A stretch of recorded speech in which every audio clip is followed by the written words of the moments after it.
Hi, folks. Good evening. Hopefully, you're all doing well. Wanted to thank everyone for joining us. For those who aren't able to join us, we'll be recording this, and I'll share the link later so people can view it. Just wanted to get the fall season started off for our senior teams in the right fashion, trying to help them prepare with what they have coming up with the showcase and the tournaments. So this is just how to start the recruiting process. Very informal. Going to try and keep this short and brief this evening, hopefully under 30 minutes. That is my goal. So hopefully you get something out of it.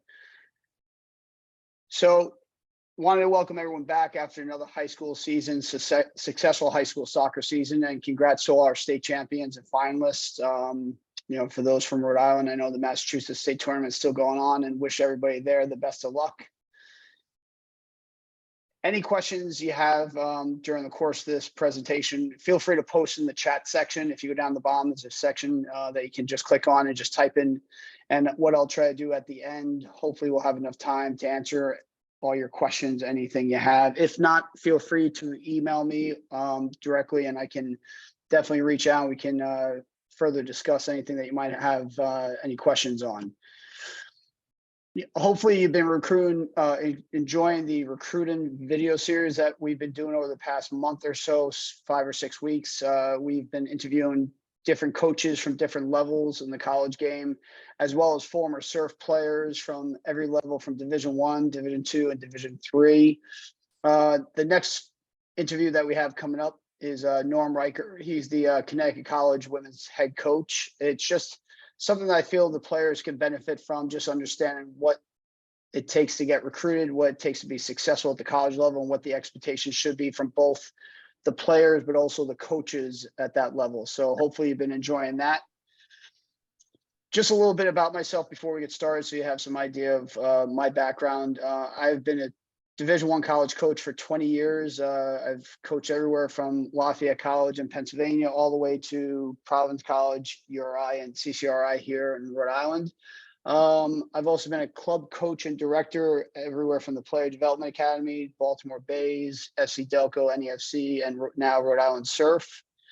So just to get started here, something that I think I'd like to address, first of all, because I had this conversation quite often with a lot of families and players, is just a misunderstanding of Division I, Division II, and Division III. I think there's a misconception that the fact that people think that is the level of soccer. It actually is not.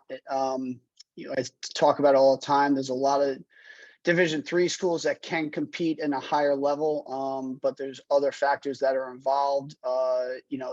It's the school size, the athletic funding, as far as scholarships, facilities, and coaches go, the number of athletic programs, as well as the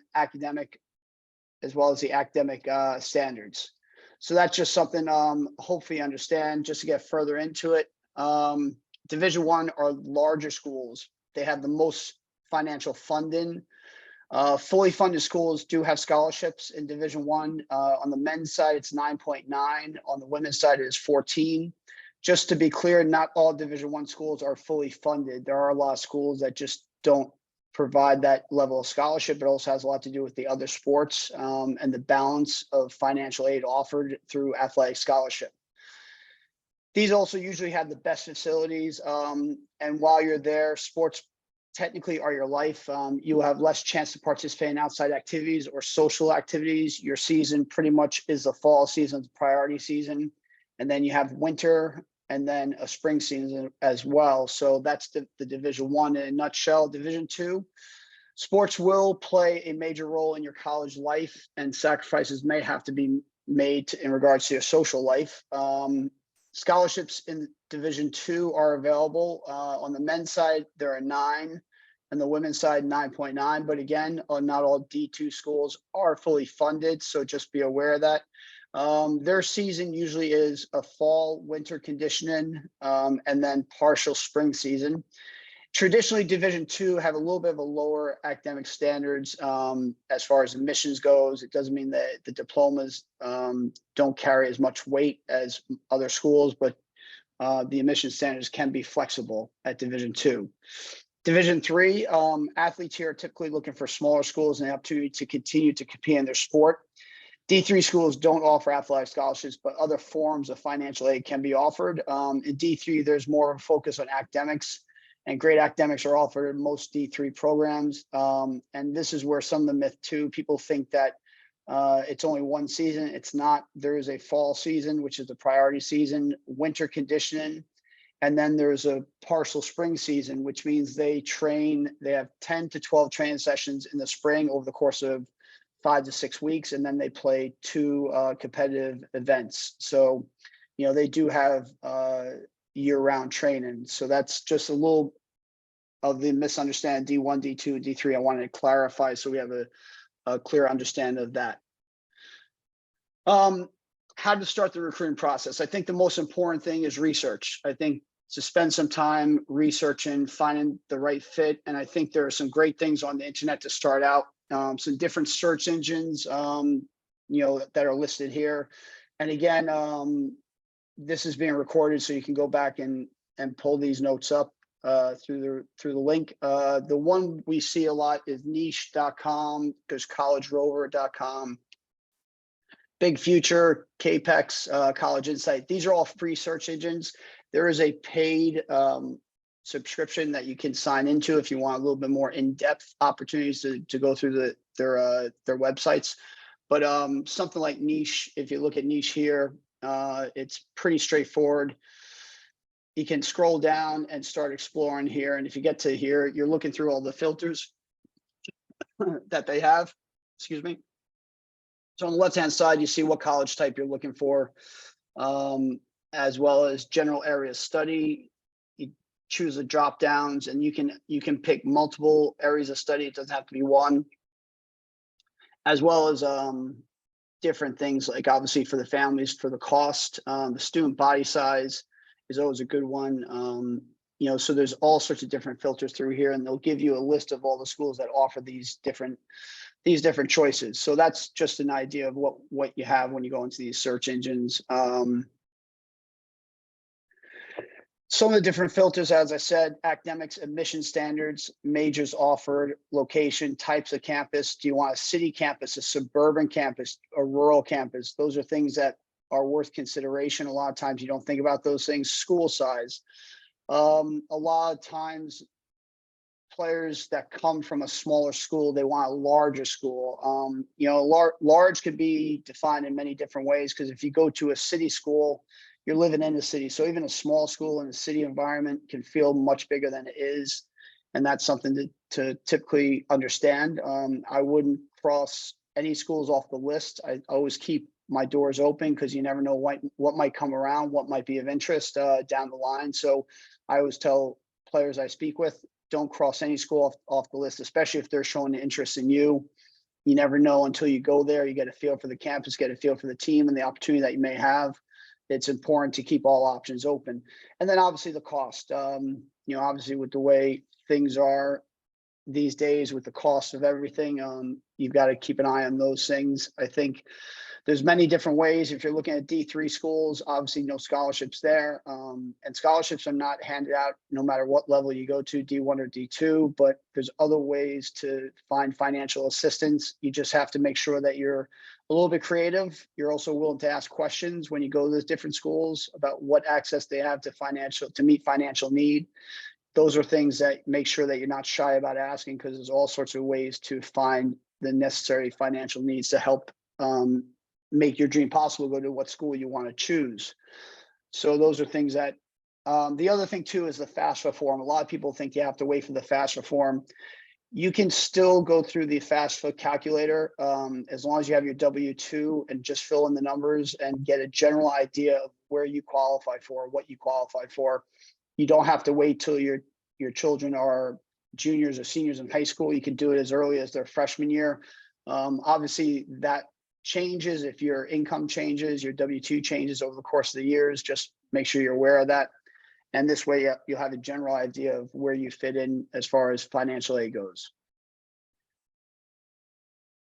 What schools to email? Initially, I would tell you email all of them. I think that's something to throw a broad net out there and make sure you give yourself every opportunity that's possible. Again, keep all doors open. Email as many schools as you can.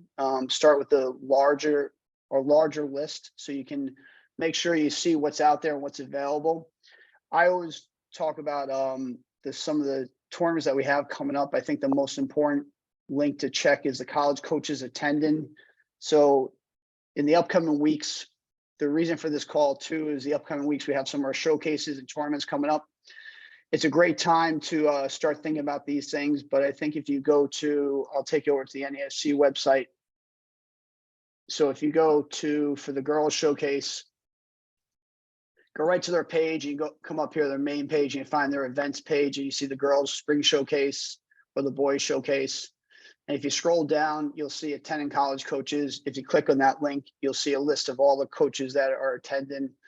And I would keep checking this list because this list will change daily, weekly. And I think it's a helpful list that you can look through all the schools that are here, start putting down some schools that interest you. Obviously, none of the emails are listed in this page, but you can do the research to pull their emails.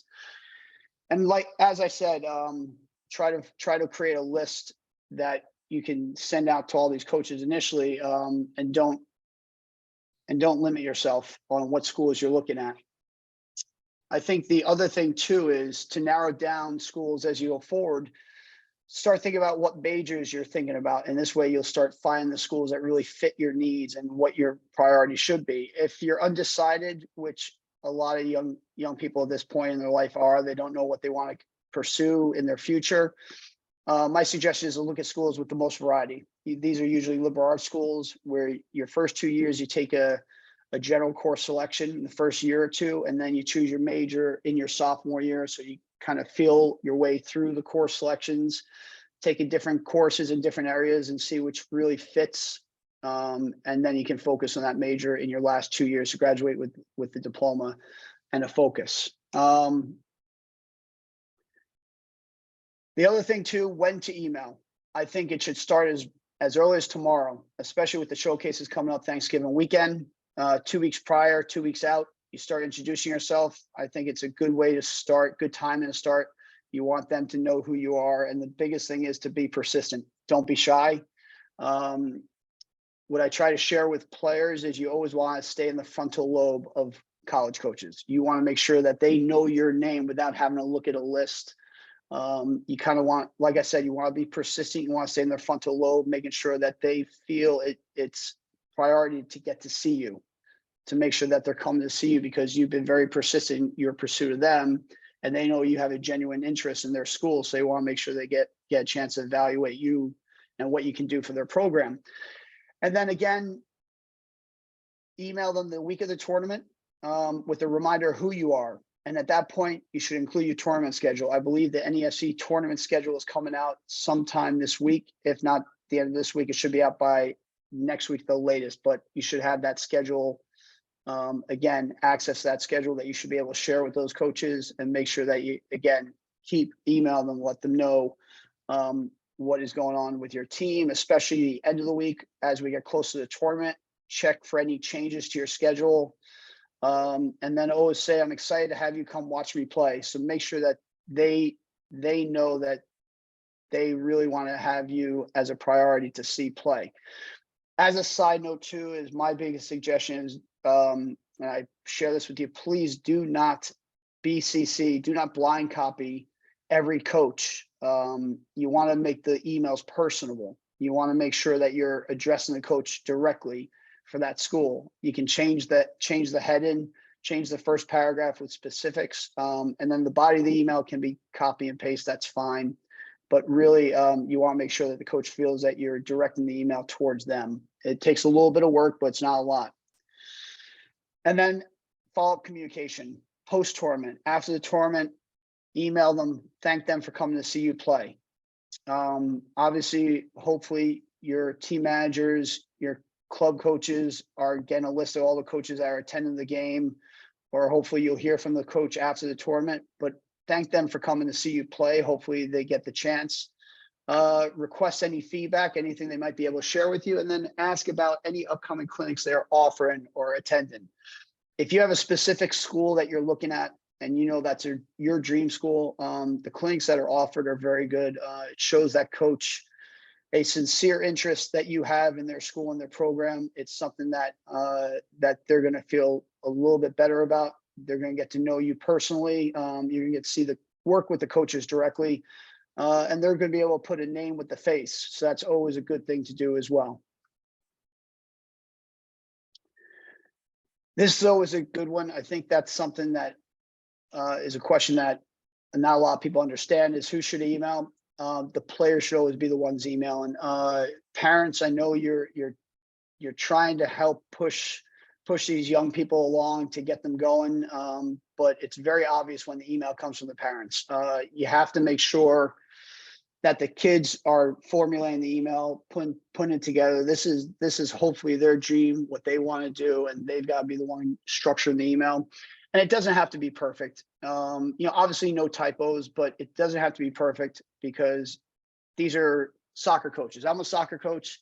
I'm not an English professor. So it doesn't have to be perfect. Obviously, again, you want to make sure that it's well structured, no typos, but as I said before, do not mass blind copy coaches, personalize the emails to make it feel a little bit closer to home. And then what to email. I think the initial email should be an introduction, but not too lengthy. Again, coaches want to get to the nitty gritty, the facts. They want to know about you as a student, as an athlete. And then obviously just know that what your interest is. Focus on interest in their soccer program, any recent successes that their program have had. This is where you can personalize it. Hey, coach, congrats on a great season. I know the history of your program has always been a winning program, and I'm excited to possibly be a part of it, something along those lines. And then your success as an athlete, any accomplishments that you've had as an individual, obviously any team successes, things like that. And then interest in their academics, any of the majors that are offered. If you have a particular interest in a major that they specialize in, if you want to study marketing and you know their school has a strong degree in marketing, be specific in that, mention that. And then also your success as a student, your GPA, your class rank, your course schedule, any honors, APs or IPs.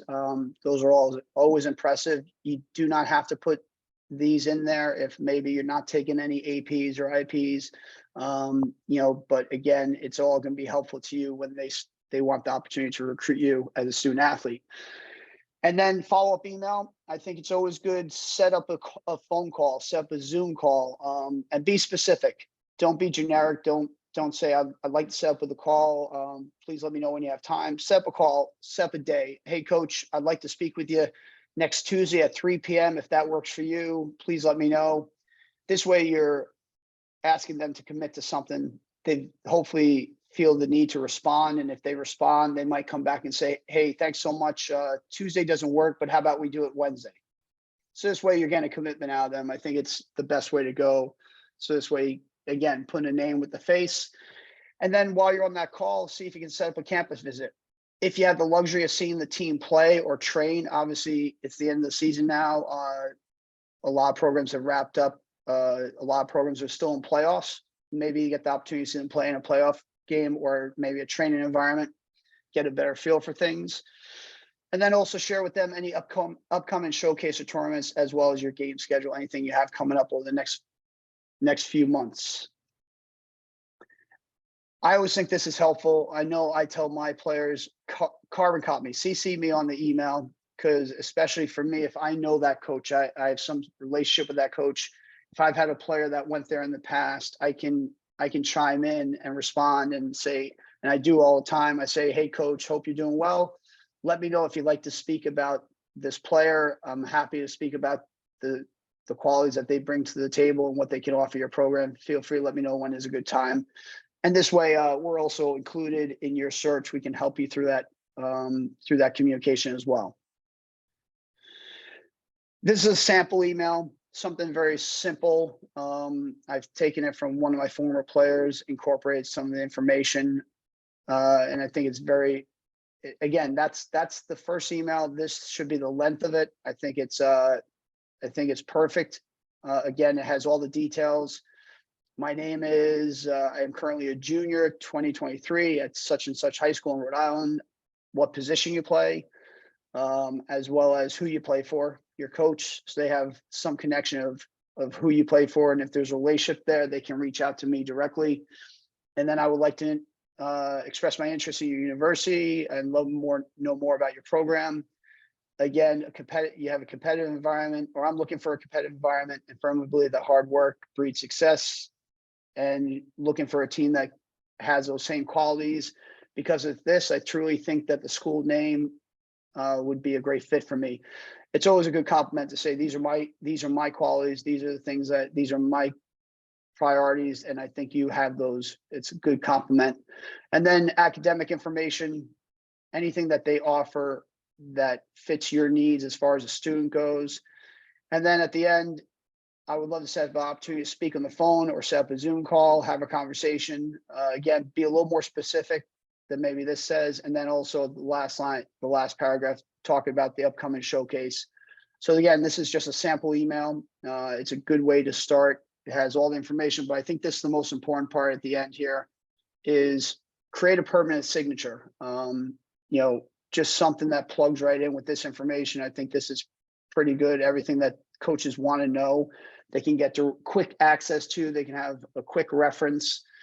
Obviously, Jim McGurk, class of 2024, Rhode Island Surf, 2005 DPL, uniform number 9. I play center back and defensive midfielder.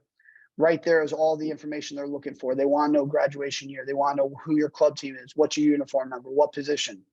And if you have a video link, you add that to your signature as well. People talk to me about the video links as well, whether we should do videos or not. I think videos are good. I don't think a coach is ever going to make a decision off of a video, but it's a good indicator. It's not bad to have and include. But I think majority of the coaches that if for players are looking to stay in the Northeast or Mid-Atlantic, something within reason, most of those coaches are able to get out and see you play personally in person, or they're going to ask you to attend something that they're going to be at, and this way they can see you play.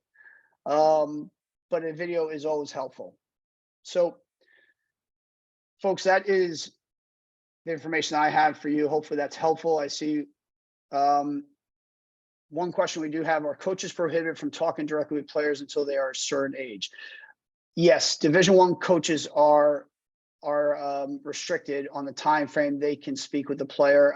The first time is June of going into the junior year for Division I. Division III, no, they can pretty much speak to you. Division II and Division III can really speak to you at any point. If they're at a recruiting event, feel free to go up and introduce yourself. They'll probably tell you what the rules are anyhow. Like a Division I coach will say, I'm sorry, I can't speak to you here, but thanks so much for introducing yourself. It never hurts. D3 coaches can pretty much speak to you at that event, but for the most part, they'll be professional, they'll be respectful, maybe give you a card. A lot of times I will have college coaches come up to me and give me their card and say, hey, can you give my card out to these certain players and ask them to contact me? That's usually the process of the way it works.